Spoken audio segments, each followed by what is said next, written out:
তুমি কি খেতে আসবে না নাকি? শুনতে পাচ্ছ না? কটা বাজে? রাত 11টা বাজে। তাড়াতাড়ি আসো। রেগুলার দিন ভাত বেড়ে নিয়ে রেগুলার দিন রাখতে হবে। ভাত খেতে আসো, ভাত খেতে আসো।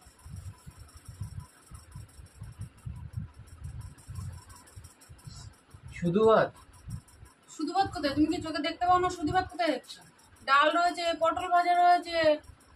সকালে দিলা তো তেলাপিয়া মাছ, আর এখন এই ভাত? সারাদিন আজকে ছুটির দিন, এই খেতে হবে সারাদিন ধরে? ছুটির দিন রাত্রের বেলা যেমন ডাল আর পটল ভাজা দিয়ে মনে ভাত খায় না। একটা ডিম ভাজা তো করতে পারতাম। অত খেতে হবে না, রাত্রের বেলা যা দিয়েছে তাই খাও। তারপর আবার চাটনি রয়েছে। তো হয়ে গেল খাবার? তাহলে কি গরম মতো মানুষ এমনি বাঁচে না, 14 ভাগে রান্না করো। খেলে খাওয়াই, না খেলে না। একটা ডিমে যদি পটল না ভেজে তো ডিম তো ভাজতে পারতে। গরমে তো বেশি ডিম খেতে নেই। গরমের মধ্যে ডিম মানুষের হয়ে যাচ্ছে গরমে, তো গরমের সময় ডিম ভাজা খাচ্ছে। শুধু জল দিয়ে আলু সিদ্ধ দিয়ে খাওয়া যেত, তাহলে আরো ভালো। আলু সিদ্ধ করতে পারছি? আমি আলু সিদ্ধ দিয়েছি। করতে তো পারতে। হ্যাঁ, যা দিয়েছে তাই খাও তো চুপচাপ করে। কি আর কি করতে হবে, তাই খেতে হবে। তাই খাও। ইচ্ছা করছে না একদম খেতে। যাও তাহলে শুয়ে পড়ো গিয়ে। খেতে হবে না? ডাল ভাত খাচ্ছে, তাও ওনার হবে না। সকালে বিকালে 3 বার মাছ খেতে হবে, ডিম খেতে হবে। এই গরমের মধ্যে রান্না করতে হবে। দেবো ডাল দেবো? তাই বলো।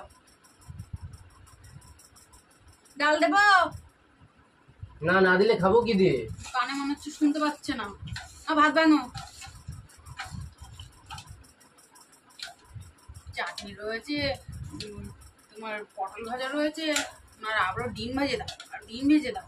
খাওয়ার কত ঘটা, খেয়ে হয় না। তাড়াতাড়ি খাও, অনেক রাত হয়ে গেছে।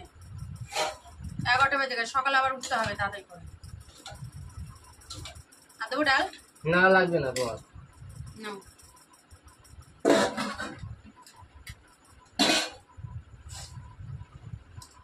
খাও। এমন ভাব করছে মনে হচ্ছে কি ছোট বাচ্চা।